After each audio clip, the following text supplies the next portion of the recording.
¿Se acuerda usted Sí, cuando aparecieron los sí, genéricos sí.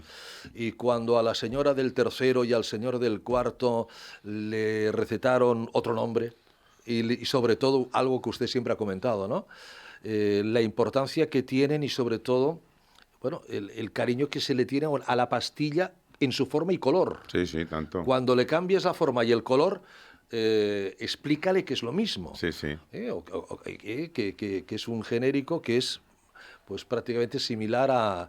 Eso ha pasado con con los biológicos también ahora. Sí, yo creo que en mi opinión, pero aquí hay una persona que sabe muchísimo Eso más que yo. es diferente. Yo creo que se ha mejorado bastante con los biosimilares cuando los genéricos, porque creo que los genéricos se informó, yo creo que correctamente a los médicos, probablemente más o menos. Pero no a los pacientes. Pero los pacientes muy poco, con Ya. los genéricos, y Sí, entonces sí. hubo bastante. Sí, sí. Con los biosimilares yo creo que se está haciendo una faena, desde mi punto de vista, muy diferente, no solamente con los médicos, sino y con los pacientes también se tiene que ir trabajando mucho, ¿no? Para que el paciente entienda que, como ahora explicaremos, que un producto biosimilar es exactamente el mismo producto muy parecido, ¿me entiendes? Y que tiene la misma eficacia y seguridad, etcétera, ¿no? Yo creo que es un tema que, ¿no? ¿Cuántas enfermedades mejoraron en su momento con los biológicos? Un antes y un después. Sí, sí. La psoriasis me viene una que me viene a la cabeza, por ejemplo, sobre todo Sí. por lo costoso que era antes para los Sí. pacientes el tratamiento. Bueno, pues todos los fármacos, usted que es farmacólogo clínico, doctor Vallés, tienen una patente. Sí, sí. Y al cabo de unos años,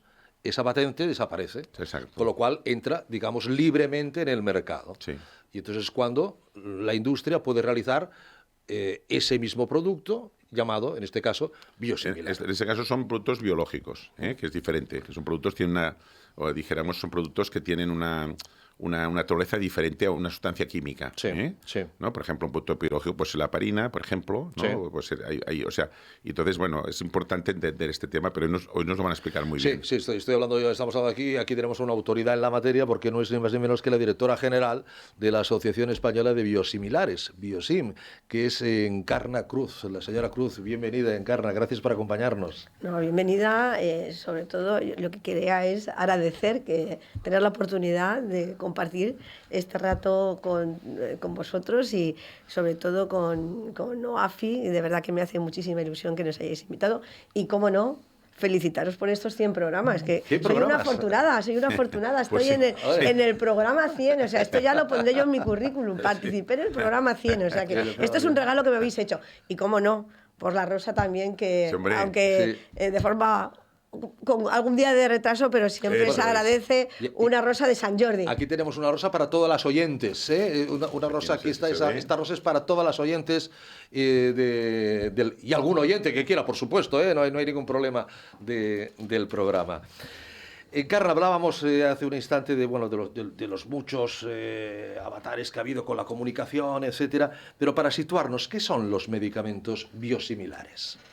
Pues para Y creo que vamos a ir teniendo algunas imágenes que también nos lo van a aclarar y sobre todo nos lo van a facilitar el entendimiento de lo que la señora Cruz nos va a contar. ¿Qué son los medicamentos biosimilares? Bueno, pues vamos a intentar contarlo de una forma que Sí. todos los oyentes puedan entenderlo Que sí. de forma fácil. Y lo primero que tenemos que explicar cuando hablamos de qué son los biosimilares es qué son los medicamentos biológicos, a los que antes ambos os habéis referido. Es decir, en el arsenal terapéutico que tenemos ahora, cuando vamos a una farmacia o a un hospital, básicamente existen dos tipos de productos. Los productos de naturaleza química y los biológicos. ¿Y qué los diferencia? Pues que los productos de naturaleza química normalmente son moléculas pequeñas de 15, 20, 70 átomos que somos capaces de producirlo mezclando sustancias. Mezclamos distintas sustancias, ya sabemos en qué cantidades y de qué forma, y de repente en un laboratorio farmacéutico, simplemente por mezcla de productos químicos, hacemos un medicamento. ¿Qué es un medicamento biológico? Que, como bien habéis recordado, supusieron un salto cualitativo. Es la segunda generación de medicamentos. Los biológicos vinieron a aliviar a personas que tenían muchas dificultades en su calidad de vida.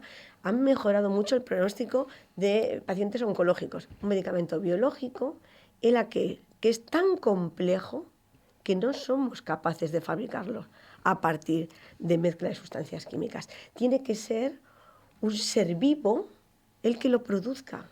Por lo tanto, para todo el mundo lo pueda entender bien, vamos a hablar del primer biológico que se utiliza en medicina, la insulina. ¿Cómo se extraía? Del páncreas de los cerdos. No había forma de hacerlo mezclando por la complejidad de la molécula.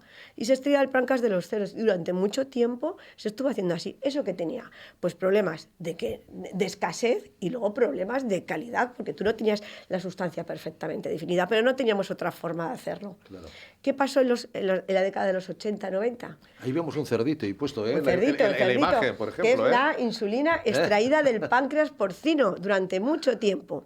¿Qué pasó en la década de los 80? Avanza la biología y somos capaces de hacer una ingeniería genética, es decir, a un ser vivo le modificamos su ADN, le insertamos un trocito para que produzca esa proteína, la insulina, y somos capaces, como muestra la imagen, de hacer que una bacteria, en este caso, por ejemplo, Escherichia coli, produzca exclusivamente esa insulina, con lo cual ya tenemos mucha insulina, se puede extender su uso a toda la población, y eso es un biológico. Ahora ya les llamamos biotecnológicos, porque la mayor parte de ellos se obtienen de esta forma. Somos capaces de poner granjas de células, granjas de bacterias, a producir esta sustancia tan compleja. Ahí vemos de la síntesis química, los biológicos y a los biotecnológicos. Claro, que comentaba. los biológicos son productos que tienen una complejidad, tienen cientos, miles, decenas de miles de átomos. Un biológico, por ejemplo, que se utiliza ahora mucho para el tratamiento del cáncer, el trastuzumab, tiene más de 20.000 átomos, con lo cual la estructura es tridimensional, compleja. No somos capaces de hacer un producto que sea exactamente igual, porque, bueno, pues tiene mucha complejidad. 2 lotes de un biológico no son lo mismo. Bueno, pues ¿qué pasa? Que los biológicos aparecen, como hemos visto, en los 80 y 90. Sí. Empiezan a partir del año 2000, por lo tanto, a perder la patente. Y cuando empiezan a perder la patente, se pueden fabricar esos mismos medicamentos por otras compañías, siempre garantizando seguridad, eficacia y calidad. Y esos otros medicamentos fabricados cuando expira la patente son los biosimilares. Es decir, vemos síntesis química, de un producto químico biológicos. tenemos un genérico, de un producto biológico tenemos un biosimilar. Me ha gustado mucho que lo hablado del trastuzumab. Yo hablé muchos años. Este es un producto para el cáncer metastásico de mama. Sí, y entre otras cosas. Porque entre otras muchas cosas, el trastuzumab. Pero claro, y lo mismo que la gente se preguntaba con los genéricos, se puede preguntar con los biosimilares. ¿Son, señora Cruz, encarna lo mismo los genéricos que los biosimilares? Y si no, ¿en qué se diferencian? Hay un aspecto en ambos casos que es fundamental y que les une, y es que son ambos medicamentos fuera de patente. Exacto. Con todo lo que ello implica de que generan competencia en el mercado, que es un aspecto diferencial. ¿Qué es lo que es diferente entre un genérico y un biosimilar, como hemos dicho antes? La complejidad. La complejidad de la molécula, que hace que todos los estudios que tengamos que hacer para asegurar que son iguales sean mucho más profundos, tarden mucho más tiempo y sean mucho más costosos. Por ejemplo, para desarrollar un biosimilar basta con un estudio de bioequivalencia en 20 voluntarios sanos. Para desarrollar un genérico. Para un biosimilar tenemos que utilizar un ensayo clínico con centenares de personas. En muchas ocasiones, el ensayo clínico de comparación es con más pacientes que lo que tuvo el ensayo clínico original de aprobación del primer fármaco. Eso que hace que se demore mucho más en el tiempo. Claro. Un biosimilar, un genérico lo podemos tener alrededor de 2-3 años después de empezar la investigación, y un biosimilar se nos demora entre 6 y 8 años. Y lo que es más importante, como los estudios son tan complejos, desarrollar un genérico puede costar entre 0,4 1 millón de euros, desarrollar un biosimilar entre 100 y 300 millones de euros. Sin comparación. Claro. Sin comparación. Pero también hay que tener en cuenta que tampoco podemos tener comparación entre lo que cuesta un medicamento químico y genéricos, producción sencilla, biosimilares, producción compleja. Claro. Uno es una copia idéntica, lo otro es una copia similar. Altamente similar. Similar. No igual. Una versión altamente similar. Porque entonces, cuando hablamos de compuestos que fabrican seres vivos, nunca podemos garantizar que sean exactamente en las 20.000 átomos que las componen. Pero eso pasa siempre entre un lote de un biosimilar y el siguiente lote No van a ser iguales. Sí, entonces hay que hacer ahí los estudios de calidad que nos garanticen que efectivamente que tiene la misma potencia biológica. Pero eso es así. ¿Cómo encarna, señora Cruz, se garantiza entonces que los biosimilares son iguales que los medicamentos originales de referencia, los biológicos? Pues eso fue un reto para la Agencia Europea del Medicamento, Imagino. porque en un momento dado desaparecen las patentes, no eran iguales que los genéricos y tienen que desarrollar todo un conjunto de medidas para hacer que estos medicamentos pasen por controles, primero, físico-químicos, es decir, yo lo primero que tengo que ver es que la molécula es igual, es decir, que tiene sus 25.000 átomos. ¿Eso es la molécula? Eso es una molécula, por ejemplo, de un medicamento, de un anticuerpo monoclonal. Original y luego está el biosimilar. Que son iguales. A primera vista son iguales. Por supuesto. Son idénticos, vamos, a primera vista. No, es que son idénticos, es que son altamente similares. Lo que primero se hace es la actividad físico-química, es decir, la composición, el peso molecular y tal. Luego vamos a la actividad biológica, es decir, cualquier medicamento se une a un receptor en nuestro cuerpo y el lugar de unión es muy específico. Tenemos que asegurarnos que los lugares de unión del biosimilar son los mismos que los del producto, que es cuando vemos la actividad biológica. Y posteriormente ensayo clínico con pacientes con la enfermedad para asegurar que la eficacia y seguridad del biosimilar y su producto de referencia son exactamente iguales. O sea, no solamente tienen que ser iguales o muy similares en su composición química, sino también en su actividad clínica. Y eso es muy importante. Por eso tardamos tanto en desarrollar un biosimilar. Me imagino que para un farmacólogo clínico, doctor Vergés, esto es apasionante, Sí, ¿no? y tanto más, además lo ha explicado muy bien. No, lo explica fantástico. Lo ha explicado muy claro y muy bien. Es apasionante y es necesario además, quiero decir, porque la sanidad, dijéramos, pública, pues claro, si hay un biológico que termina la patente, pues bueno, el tener producto que sea biosimilar a un precio mucho mejor, pues es un tema importante desde el punto de vista social, ¿no?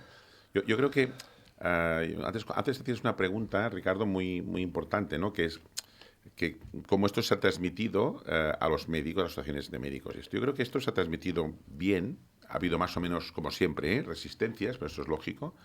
Yo creo que la asignatura que tenemos un poco es a los pacientes. Esto lo comentamos, ¿te acuerdas? Sí. Yo creo que es la asignatura porque los pacientes, claro, lo que decías tú antes al principio del programa, ¿no? De que el paciente va y no sé, toma el producto X, que es de color rosa o de color azul, y le va bien. Y está acostumbrado durante 20 años a tomarse ese producto. Entonces el médico, pues claro, el médico o la propia área de atención farmacéutica primaria le dice, mira, es que, oye, por un tema económico tenemos que dar un biosimilar, ¿no? Entonces, porque es igual, tiene la misma eficacia y la misma seguridad, o muy parecida, pero económicamente. Entonces, claro, es muy importante que el médico tenga tiempo de explicárselo al paciente esto. Y que el paciente esté tranquilo, porque me consta que a veces ha pasado pacientes muy resistentes a hacer un cambio, que incluso ha ido a una inspección y esto se puede corregir fundamentalmente cuando al paciente le llega la información y dice, oye, mire, es que, en fin, se va a poner ese tratamiento, pero usted tranquila o usted tranquilo, que no pasa nada, que esto... Entonces, ahí sí que yo creo, ¿no?, que tenemos que hacer a los pacientes, sobre todo a los médicos. Yo creo que las asociaciones de médicos se ha trabajado mucho y en fin, ha habido sus resistencias hace unos años, pero ha ido cambiando, ¿no?, a medida que también han ido prescribiendo y han visto pues que les funcionaba bien y que además está muy bien protocolizado de cuándo os tiene que dar un biosimilar. O sea, esto está bien protocolizado en general. Ahora, yo creo que, no sé si estás de acuerdo, falta información a los pacientes. Yo pienso que, yo creo que los pacientes que cada vez piden más información, aquí tenemos que igual que en su momento nos hizo bien, yo pienso, con los genéricos. En general, nos hizo bien. Pienso que se podía haber hecho mejor, ¿no? Pero bueno. Pues aquí estamos dando la información con la persona apropiada para dar la información. ¿Estás de acuerdo con esto que te digo? Yo creo que es fundamental que el médico transmita al paciente la confianza en él. Eso es. Sí, los pacientes generalmente... La mayor confianza que tienen es con su médico. Claro. Si su médico sabe transmitirle adecuadamente que estos productos son productos iguales que el medicamento de referencia y además le sabe transmitir cómo estos medicamentos contribuyen a la sostenibilidad del sistema, que es algo que como pacientes todos queremos, yo creo que es muy importante. Afecta. Y luego yo creo que también es muy importante estos medicamentos, muchos de ellos se administran por vía intravenosa en los propios hospitales. Y también implicar a los profesionales de enfermería, Porque muchas veces el profesional de Sí, enfermería es el profesional que ven en el momento. Sí, sí, Y si tienen alguna duda que no han sido capaces o que no le han Sí, trasladado a su médico, se lo van a decir al profesional de enfermería. Me ha dicho el doctor que esto, pero exactamente y tal. Y el profesional de enfermería Sí, tiene hombre. que transmitir la misma Y tanto, certidumbre. claro. Entonces yo creo que cuando el médico está convencido, transmite certidumbre, transmite confianza al paciente. El paciente lo coge Se bien. admite, y de hecho hay muchos estudios que analizan cuál es la respuesta de los pacientes según la información que reciben del facultativo que le está atendiendo. Sí. Si la información que recibe del facultativo que le está atendiendo es una información de confianza, tienen más incluso, muchas veces tienen más efecto y menos resistencia a los pacientes, porque existe un efecto, se llama el efecto nocebo, Sí. que se produce cuando el paciente, al revés que el efecto placebo, desconfía que ese producto que va a recibir verdaderamente tenga la misma eficacia. Y existe el efecto nocebo. Entonces, y en esos no hay cumplimiento casos, terapéutico. y el paciente verdaderamente transmite que no tiene la misma sensación de calidad de vida que antes. Entonces, es muy importante eso. Señora Cruz, encarna, así, A, B, C, ¿qué ventajas básicas aportan los biosimilares a nuestros queridos pacientes para los que hacemos el programa? Pues ABC. La primera, A. Hemos dicho que introducen competencia. ¿Qué pasa cuando en cualquier producto de los que uno va a comprar hay competencia? Cuando hay competencia, lo primero que pasa es que bajan los precios. Y estamos hablando de productos biológicos que de media cuestan 10.000 euros por paciente y año. Una bajada de precio como la que se produce, que suele rondar entre el 50 y el 60%, supone unos ahorros importantísimos para el Sistema Nacional de Salud. Y lo ponen, tratar a más pacientes con el mismo presupuesto. Trataremos a más pacientes con el mismo presupuesto. Pero es que hay una cuestión adicional y muy importante. Como los productos biológicos son tan caros, normalmente los protocolos de tratamiento que siguen nuestros compañeros médicos no se sitúan en primera línea. Yo puedo tener un paciente con una artropatía, con una artritis, artritis psoriásica, nunca intento varios fármacos, primeras líneas, segunda, hasta que llego al biológico, porque el biológico tiene un coste muy elevado y la relación coste-beneficio, pues bueno, hace que se sitúe en cuarta línea. ¿Qué pasa con los biosimilares? Como el precio ha bajado, se está comenzando a tratar antes a pacientes y eso da mejores resultados en salud y está comprobado. El National Health Service en Reino Unido acaba de publicar una guía diciendo que aquellos biológicos que tienen biosimilares en el mercado pueden ser utilizados en pacientes con artritis moderada. Y antes solo dejaba su utilización para pacientes con artritis grave, con lo cual adelanta líneas de tratamiento y hacemos que tengan mejor resultado. Y cómo no, bueno, pues tiene también unos efectos indirectos, porque cuando hay competencia, ¿qué pasa?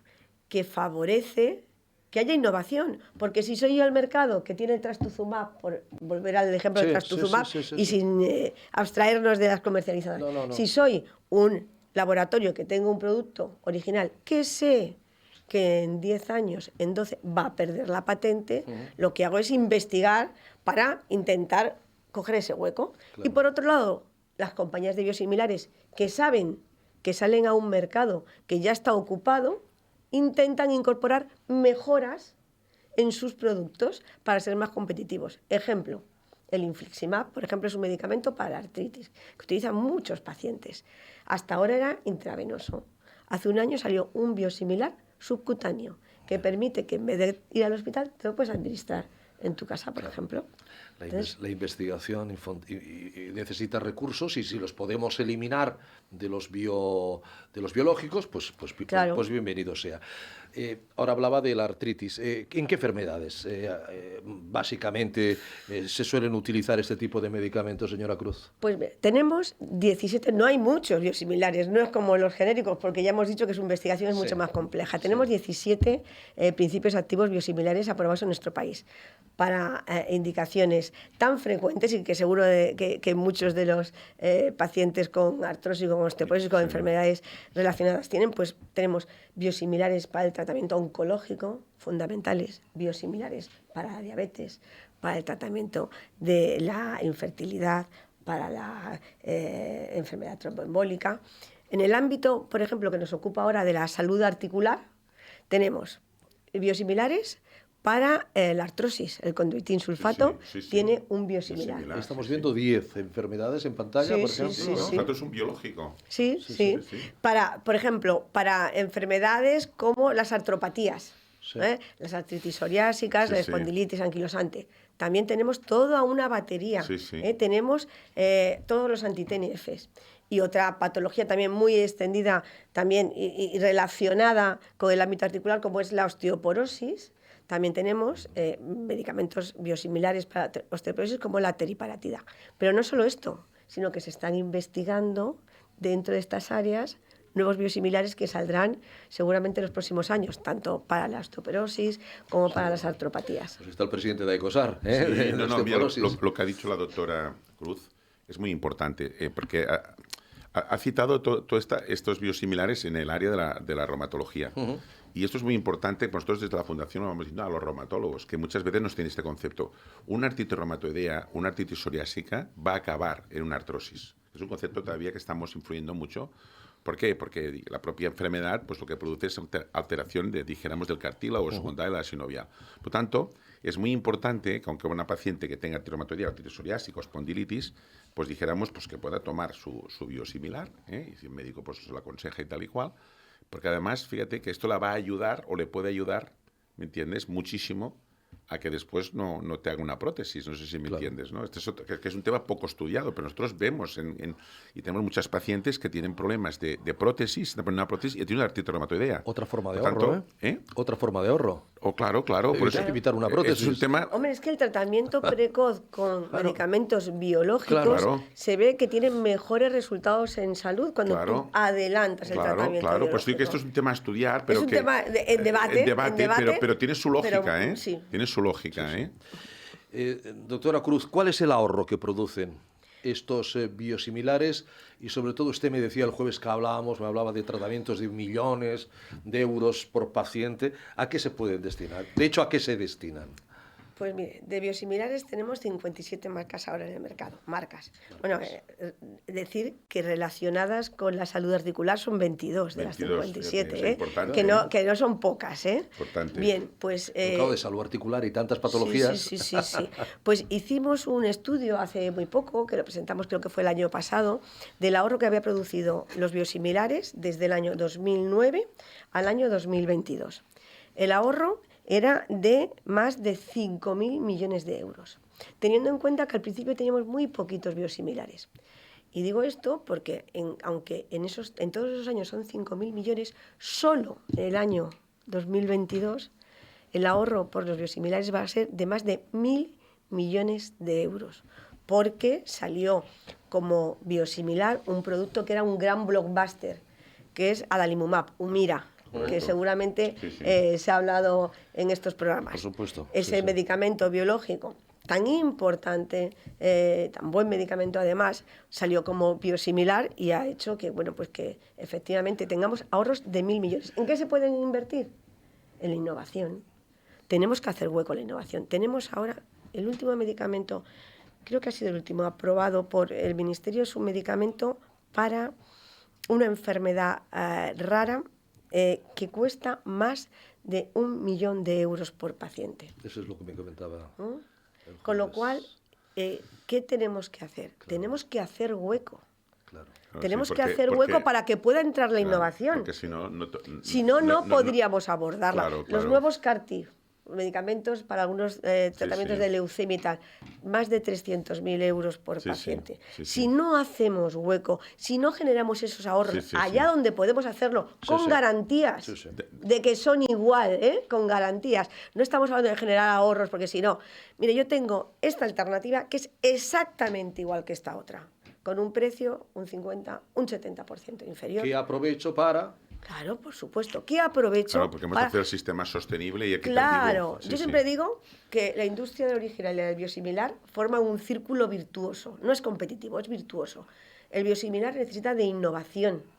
La innovación más importante es la que se desarrolla como biosimilar. Los que caen en el medio, la innovación pequeña no, porque yo necesito que sea un producto que tenga una amplia vida en el mercado para que yo pueda desarrollarlo con esos 8 o 10 años después. Y por otro lado, la innovación necesita que el biosimilar entre, haga hueco y ellos puedan seguir. Y es bueno, claro, no solamente para la industria, sino sobre todo para los pacientes, Claro, que podemos seguir teniendo esta innovación. Decía Encarna que todavía hay pocos biosimilares por lo que cuesta y por la dificultad de desarrollarlos, pero nadie duda de que es el futuro a medio plazo, ¿no?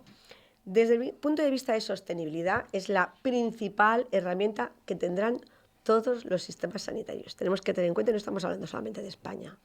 Esta es una situación que se produce sobre todo en Europa, porque en Estados Unidos la situación es un poco distinta. Pero en Europa los sistemas nacionales de salud tienen un problema financiero con la sostenibilidad. Los biosimilares, por supuesto, son la principal herramienta que van a contar los sistemas nacionales de salud de ahorro para poder, porque hay pocos, desgraciadamente hay pocas herramientas de ahorro, con lo cual las que tenemos las tenemos que utilizar de forma masiva. Claro. De forma masiva. Mira qué Por lo palabra, tanto, sostenibilidad. sí, señor, es la principal palabra, porque tengan en cuenta que un 50% de los medicamentos que actualmente aprueba la Agencia Europea son biológicos. Si no aseguramos que esos biológicos en un momento dado puedan tener un biosimilar, si nuestros compañeros médicos no tienen la certidumbre absoluta de igual seguridad, eficacia y calidad y la transmitan a los pacientes, no generaremos esta cultura tan necesaria para el beneficio de todos los pacientes. Correcto, totalmente de acuerdo. Todavía no tenemos ese suficiente conocimiento popular, me refiero, sobre los medicamentos biosimilares, ¿no? Hay que concienciar todavía más. Bueno, que estamos en un medio de comunicación. En eso estamos, en estos minutos, en eso estamos. Pero hará falta más. Hará falta un trabajo. Nuestra impresión es que sí, de hecho, cuando vamos a sociedades científicas, a universidades, a comentar lo que es un biosimilar, hay veces que tenemos que explicar lo que es un biosimilar. Es decir, no vamos ya directamente a explicar las ventajas, sino primero porque efectivamente porque hay un cierto desconocimiento. Y tenemos que tener en cuenta lo que va a pasar, como hablábamos antes. Tenemos que tener ya sembrado para recoger. Hay algunos otros países, como por ejemplo Australia, que tienen un plan de fomento a los biosimilares muy fuerte, que han hecho una campaña divulgativa a la población para que ya la población tenga algún conocimiento y cuando su médico le diga, le voy a cambiar, ella ya sepa lo que es y el médico refuerce la información. Desgraciadamente en nuestro país no existe este tipo de campañas divulgativas que para nosotros nos parecen muy necesarias. La confianza médico-paciente, el binomio médico-paciente o paciente-médico, da igual. No, y aquí como decía la doctora, yo estoy totalmente de acuerdo y creo que las asociaciones aquí tenemos un papel clave de ayudar, o sea, tanto AFI en este caso como ACOSAR, que tenemos toda la parte reumática, pues podemos ayudar mucho a que llegue como estamos haciendo en el programa, ¿no? Que llegue esta información, que es una información seria, veraz, bien hecha, real, y que realmente pues ayude a nuestros pacientes. Yo creo que es un trabajo que tenemos que ir haciendo. La doctora Encarna Cruz le hemos presentado, porque es así, directora general de la Asociación Española de Biosimilares, Biosim. Tal vez llega el momento, estamos en la recta final, de saber qué es Biosim, qué hace Biosim, cuáles son los objetivos fundamentales de Biosim, entiendo, como patronal. Bueno, realmente Biosim es una asociación sin ánimo de lucro que lo que hace es representar a todos los laboratorios implicados en los biosimilares. Y cuando digo implicados, significa que no estamos hablando solo de laboratorios que comercializan, muy necesarios, sino también estamos hablando de laboratorios que sin comercializar investigan, producen biosimilares en nuestro país, generan riqueza para nuestro país. Todos generan riqueza, pero esto es de forma importante porque además nos aseguran el abastecimiento. Qué importante el abastecimiento, como hemos visto ahora en la época COVID. Tener empresas nacionales solventes, que produzcan y que puedan dar servicio al país es importantísimo. Pues Biosim representa a esas empresas, también a las que comercializan, las que tienen el valor de apostar por un producto a 10 años con una inversión alta y esperando, bueno, que los sistemas de salud sean, pues esa es. ¿Y cuál es nuestra principal labor? Pues yo creo que nuestra principal labor es la de fomentar el uso de los biosimilares. Estamos muy contentos porque además la labor de Biosim es una labor que va en línea con lo que quieren los sistemas nacionales de salud, porque lo que hace es ofrecer productos de altísima calidad, de alta utilidad para los pacientes, a un precio asequible, que mejora la vida, que mejora los tratamientos. Entonces, bueno, pues eso es nuestra principal función, potenciar su utilización, hacer un ámbito, un ecosistema que además promueva que se invierta en nuestro país para investigar y fabricar sobre biosimilares, no solamente para comercializar, que es muy importante, pero esto también. Entonces, eso es lo nuestra fundamental. Decía la industria que inviertan en los próximos 10 años. Eso es una década.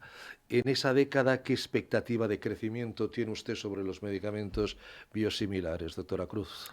Pues no solamente la que tengo yo, sino la que se ha analizado bueno, pues, por los expertos en este sector. Tenemos unas expectativas de crecimiento muy grandes. Seguramente en los próximos 10 años vamos a pasar de tener un gran blockbuster como tenemos ahora, que es el adalimumab, dentro, a tener 3 o 4. Se incorporan nuevos medicamentos oncológicos. Se incorporan medicamentos en el ámbito de la oftalmología, que tampoco habían, y van a empezar a incorporarse. Con lo cual, las expectativas de crecimiento es que seguramente en los próximos 10 años se duplicarán o triplicará el uso de medicamentos biosimilares si somos capaces de hacer las cosas bien. Mire usted, eso es un perfil de una etapa de altísima montaña de la Vuelta Ciclista a España o del Tour de Francia con llegada a un alto de horse category, como dicen los franceses, ¿no? Fuera de categoría. Sí, por eso decimos que todo lo que invirtamos ahora en generar confianza lo recuperaremos vaya si subidón, tenemos un caldo de cultivo que nos permita crecer y permita al sistema obtener todos los ahorros que son posibles con los biosimilares. Claro. Rematamos, Encarna, ¿qué se puede hacer para fomentar la utilización de estos medicamentos? Pues nosotros hemos hecho recientemente un documento con propuestas que hemos agrupado como en 4 grandes bloques, que son los que se pueden ver en la pantalla. Sí. En primer lugar, ya hemos hablado, fomentar la investigación, desarrollo y producción. Es decir, tenemos que, si queremos que Europa sea autosuficiente, que España sea autosuficiente, tenemos que generar incentivos para que se produzca y se comercialice en nuestro país. Pues, por otro lado, de nada sirve producir en nuestro país e investigar si luego el biosimilar no se utiliza. Claro. Tenemos que establecer medidas que fomenten la utilización, incentivar a los profesionales, modificar las guías de práctica clínica para adelantar esos tratamientos. Es decir, una serie de medidas para fomentar la utilización.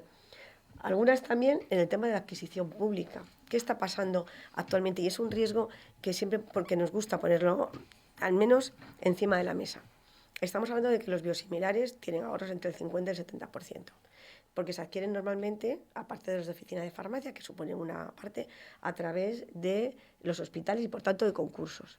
¿Qué pasa cuando un concurso solamente se fija en el precio y no en otros aspectos, como mejora de la vía de administración o mejora del dispositivo de administración del fármaco? Pues que por conseguir a lo mejor que en vez del 70% tengamos el 71%, lo que estamos haciendo es que algunas empresas decidan no acudir a esos concursos o dejar de comercializar en nuestro país. Nosotros intentamos transmitir a la administración que creemos que los biosimilares ya son una herramienta de sostenibilidad, pero que aquí las dos partes, como en todos, tienen que ganar. La administración, lógicamente, tiene que conseguir un producto a mejor precio, pero ojo, porque hay que asegurar una cierta rentabilidad al sector. Claro, si no habrá I+D si y no habrá productos. No hay I+D y no hay productos. Si matamos a la gallina de los huevos de oro, con lo cual tenemos que ser capaces de encontrar ese equilibrio entre el precio. Claro. Y por otra parte, en atención primaria no hay incentivos para utilizar el biosimilar. El paciente no ven el precio del biosimilar y del original, en este caso, en atención primaria es igual. ¿Qué podríamos hacer?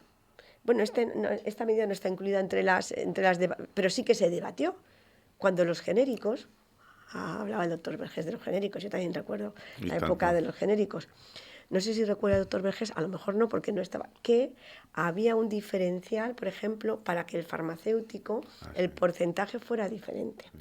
¿Por qué ahora, por ejemplo, no hacer que el copago de un biosimilar sea cero? Lo están planteando en muchos países, incluso en Estados Unidos. Que el copago sea cero, para que haya un incentivo para el paciente también a utilizar el biosimilar. Claro. Y eso se podría hacer en nuestro país, no habría, más allá de un problema de modificación de norma. Y por último, lo que hablábamos, campañas divulgativas, creemos que son imprescindibles. Pues aquí nos tiene, doctora Cruz, para cuando quiera utilizarnos, aquí estamos a su entera disposición, directora general de la Asociación Española de Biosimilares. Ha sido un placer tenerla con nosotros. Gracias por su tiempo, gracias por el viaje de ida y vuelta para esta charla. Siempre es un placer venir a Barcelona, me encanta la ciudad, ha sido un placer compartir este ratito con vosotros. Igualmente, nosotros lo apreciamos mucho también. Nada, y sobre todo si esto ha servido para que los pacientes además comprendan un poco más este tipo de medicamentos, pues yo creo que lo ha explicado muy bien, muy claro, muy conciso las ventajas de esto, es lo que tiene que tener al paciente, que le llegue la información y entonces pues está todo muy bien explicado. Hemos puesto un piececito. Y ahora hay que seguir caminando. Muy bien. Doctora Cruz, Encarna, muchísimas gracias, un placer. A vosotros. Hasta muy pronto.